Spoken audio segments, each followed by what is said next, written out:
Bom dia, rapaziada do uniforme. Estou trazendo aí para vocês a minha aula Era Vargas. É uma aula da 900, é a aula 02 do B3, é uma aula de 16 conceitos históricos com 4 semanas de duração, cujo maior conceito histórico é revolta constitucionalista. Ele possui 742 símbolos e o tempo aproximado de produção historiográfica dele é de 19 minutos e 33 segundos. Agora a gente vai passar aí para o outro lado, onde eu vou apresentar o arquétipo, vou fazer o comentário de cada um dos conceitos históricos para a gente. Vamos junto. Então, rapaziada, meu conceito histórico número 1 é o governo provisório.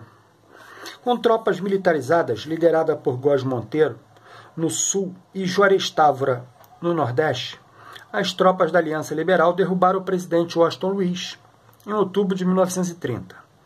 Em 3 de novembro, oficializou-se a posse de Getúlio Vargas, na chefia do governo provisório.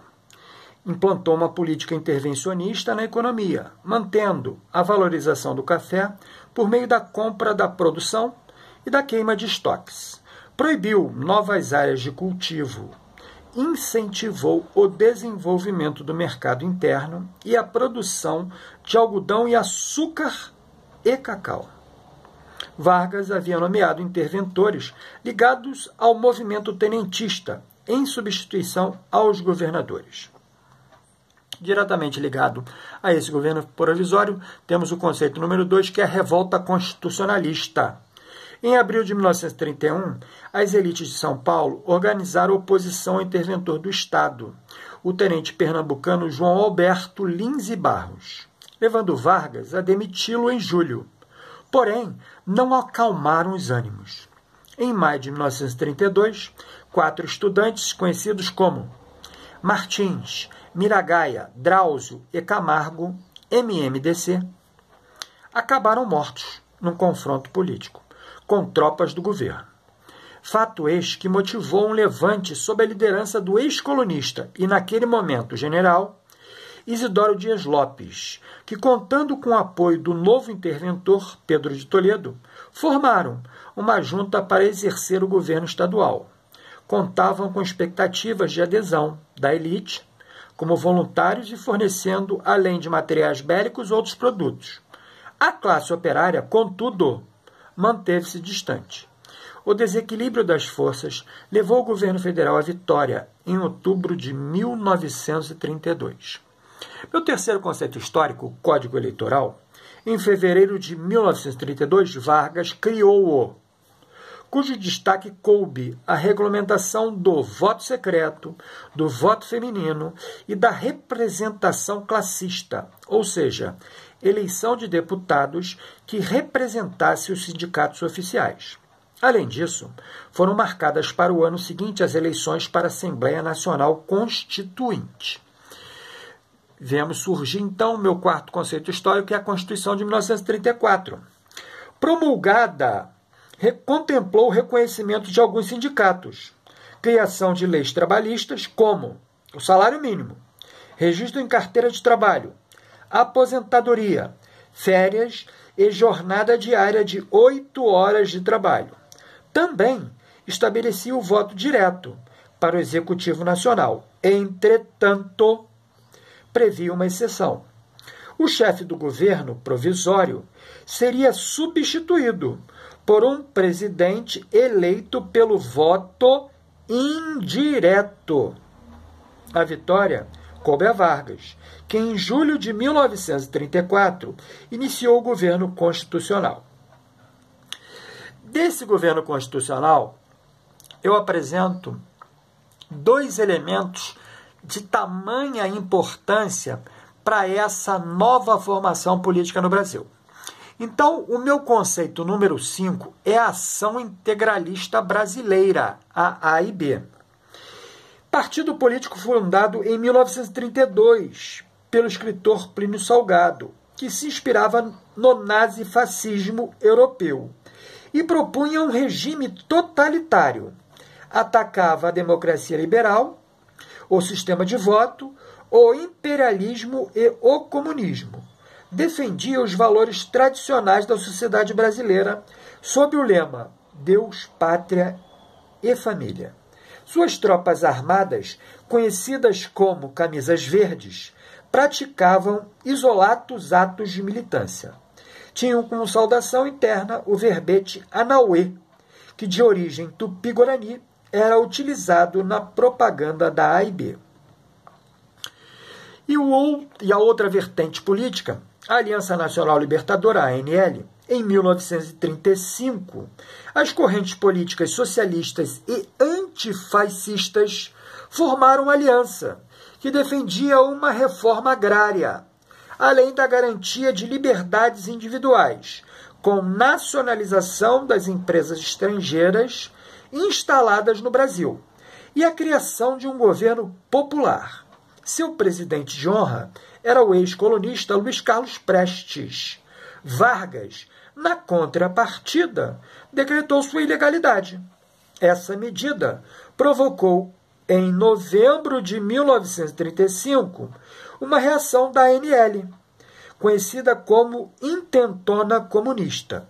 Contudo, o movimento se instalou nas cidades de Natal e Rio de Janeiro, porém foi desmantelado pelo Exército Nacional. O meu sétimo conceito histórico, que está diretamente ligado a essa Constituição de 1934, é o Plano Cohen. O pretexto de preservar a nação da ameaça comunista, leia-se socialismo, Vargas decretou vários estados de sítio entre 1935 e 1937.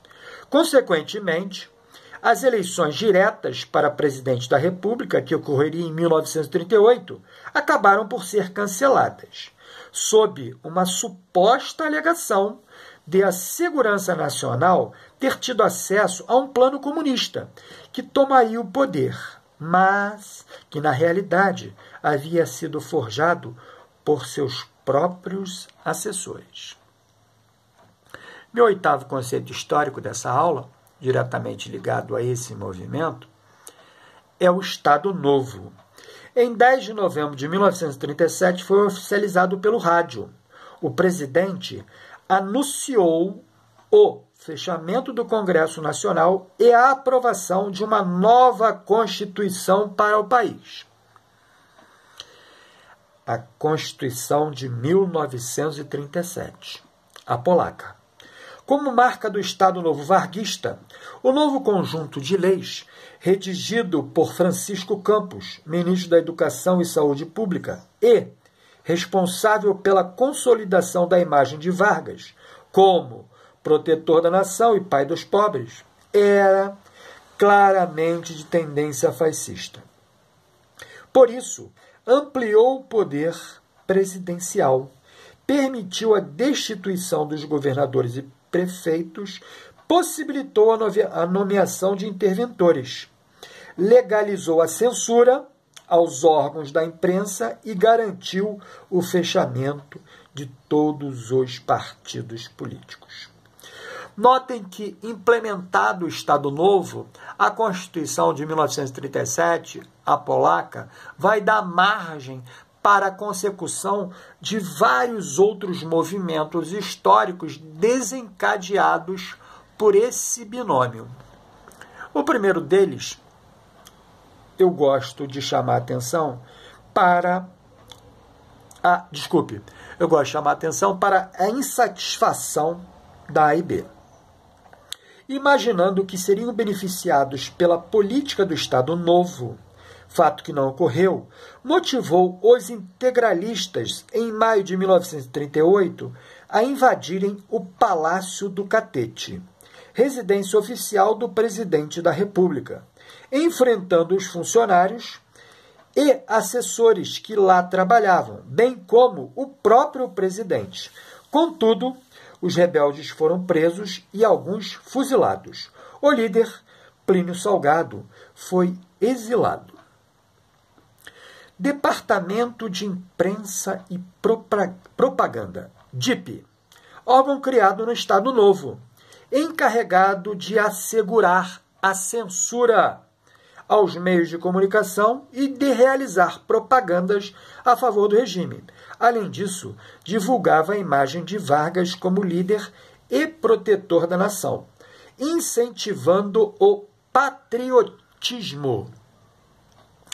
Consolidação das Leis do Trabalho, CLT. Criada em 1943 e inspirada na Carta del Lavoro de Mussolini, reuniu leis trabalhistas até então existentes e tornou-se o principal regulamento das relações entre patrões e empregados. No entanto, o governo federal não tinha estrutura para fiscalizar o cumprimento das leis trabalhistas e garantir que elas fossem cumpridas. Além disso, eram, na sua maioria, voltadas ao funcionalismo público. Indústrias de base. Durante a Segunda Guerra Mundial, mais uma vez, verificou-se a necessidade de produzir dentro do país o que era antes importado, que, aliado ao interesse dos Estados Unidos da América de que fossem rompidas as relações com os países que formavam o eixo, Alemanha, Itália e Japão, favoreceu ao Brasil receber uma linha de crédito para implantar a atual CSN, Companhia Siderúrgica Nacional. Porém, em troca do capital, Vargas permitiu a instalação de uma base aérea para a Tríplice Aliança, cujos aviões partiam para a África e de lá para a Europa. Essa região ficava no Nordeste brasileiro. Brasil na guerra. Em junho de 1944, após navios mercantes brasileiros terem sido alvo de submarinos supostamente alemães, o governo federal enviou os pracinhas da FEB, Forças Expedicionárias Brasileiras, para combater ao lado da Tríplice Aliança. Notem que desse movimento, a entrada do Brasil na guerra, se institui uma contraposição, que nós chamamos de contradição ideológica. A participação brasileira na Segunda Guerra representava o país na luta contra o totalitarismo proposto pelo eixo.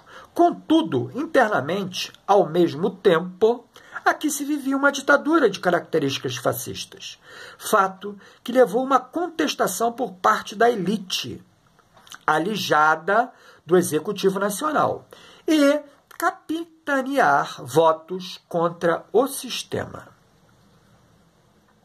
Fim da ditadura. Cresciam as pressões pela redemocratização do Brasil, em especial, e setores das Forças Armadas, aparentemente cedendo aos apelos.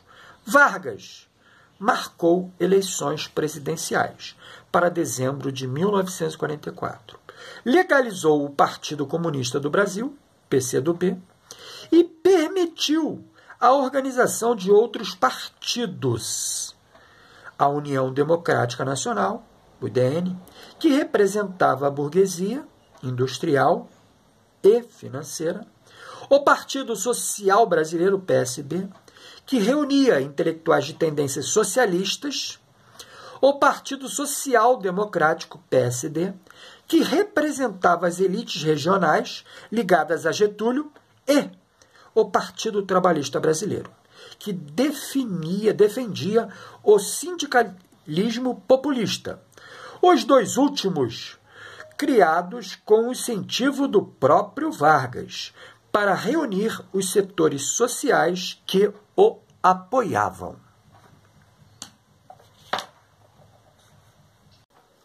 E assim, rapaziada da 900, eu termino meu comentário sobre a aula Era Vargas. E agora a gente passa aí, do outro lado, para esse processo da produção historiográfica, onde a gente escreve sobre esses conceitos históricos, que nos leva, assim, ao repensar e, consequentemente, o aprender a história. Boa escrita para vocês, nos vemos na próxima.